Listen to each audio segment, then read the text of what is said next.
One of the questions I get asked a lot is, what are all of my closing costs? The closing costs are all of these fees that get charged you on that last day of closing before you move in. So, of course, your down payment, you've got to pay the rest of your down payment. You would have made a small deposit when you first made the offer on the home, but the rest of the down payment, less the deposit, is due on closing day for a closing cost.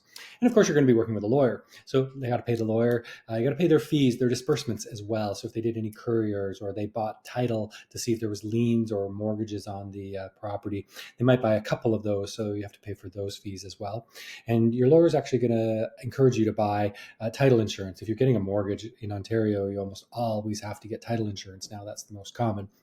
And this has sort of stopped us having to do surveys, and it makes it's actually a lot cheaper than doing a survey, and provides more protection for you as well.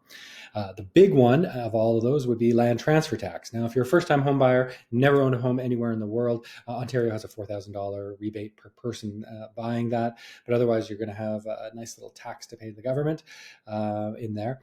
And then the last thing would be any prorated taxes, condo fees, or utilities that were prepaid. You'll have to top up the seller of the home on those things. Now, I would also consider a few other things when you're considering closing costs. One would be like movers and moving day. So if you're going to be hiring movers, or going to be renting a van, or buying any packing supplies, that's something you should take into your budget as well, because we need to have that.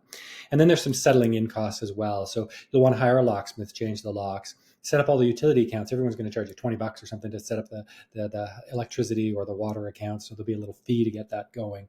You may want to do some touch-up painting, or some special cleaning, or a little bit of repair here and there of wear and tear that just didn't meet your standards. So include that in your budget as well.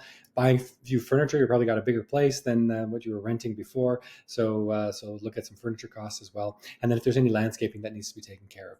So all those, I think you should add into your budget to do closing costs. And I'll provide a list of this at the end of the video. So if you have any questions, feel free to reach out. I can send you my buyer's guide, which has this all detailed in it as well. Thanks.